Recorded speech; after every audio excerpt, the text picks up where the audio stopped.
Vision stratégique à moyen terme 2022-2025 pour une nouvelle organisation de la banque BMS SA. Restitution du projet de constitution, une si belle leçon de démocratie. Bientôt, le Mali sera doté d'une stratégie nationale de transformation digitale et de formation professionnelle et technique. Le prix plafond des denrées sont fixés, mais seront-ils respectés? Une nouvelle rencontre à Bamako pour le retour de la paix au Mali.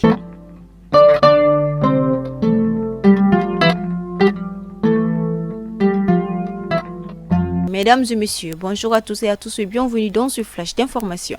Comme je vous le disais dans les titres, d'après un nouveau rapport de l'UNICEF publié le 7 mars 2023, le nombre d'adolescentes et de femmes enceintes et allaitantes souffrent de malnutrition aiguë a considérablement augmenté depuis l'an 2020 dans 12 pays gravement touchés par la crise alimentaire et nutritionnelle mondiale, dont le Mali passe de 5,5 à 6,9 millions, soit une hausse de 25%. Ce document estime 35 000 le nombre de femmes enceintes et allaitantes qui souffrent de malnutrition au Mali.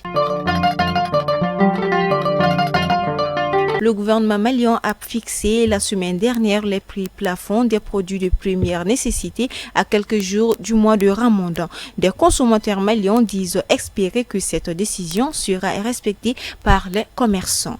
La Direction générale du commerce, de la consommation, de la concurrence de GCC a réuni ce lundi 20 mars 2023 les acteurs du commerce du Mali. L'initiative visait à mettre en œuvre la stratégie afin de contrôler les prix des denrées alimentaires sur le marché.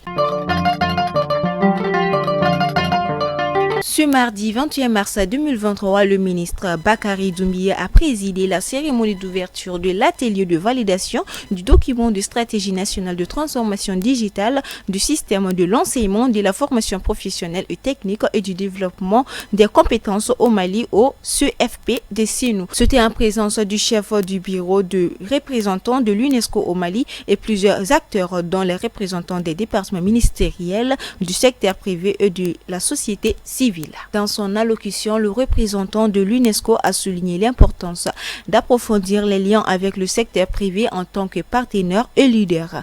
En travaillant ensemble avec le secteur privé, nous renforçons non seulement l'offre de formation, mais nous permettons également aux apprenants du Mali de développer des compétences digitales clés afin de saisir des opportunités génératrices de revenus ou d'emplois, a indiqué M. Amand Monkala. Les autorités et légitimités traditionnelles, ensuite les forces vives de la nation, ont été reçues le 20 mars 2023 dans la salle des banquets du palais de Koulouba par le président de la transition, son excellence le colonel Assimi Goïta. À chacune de ces couches, le projet de constitution de la République du Mali a été restitué dans ses grandes lignes, prévu que le report du référendum n'est nullement l'abandon tactique du projet controversé.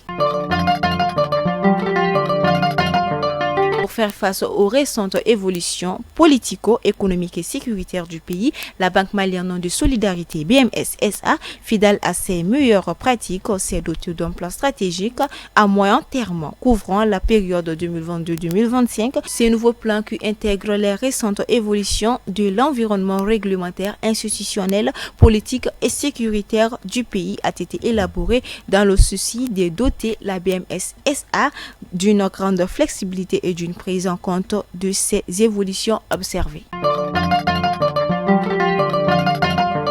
Olivier Dubois était le dernier otage français dans le monde après la libération de Sophie Petroneum en octobre 2020. Le journaliste français Olivier Dubois, détenu en otage au Mali pendant presque 2 ans, est arrivé mardi à la mi-journée à l'aéroport de Villa-Koulblaï où il a été accueilli par le président Emmanuel Macron à sa sortie de l'avion.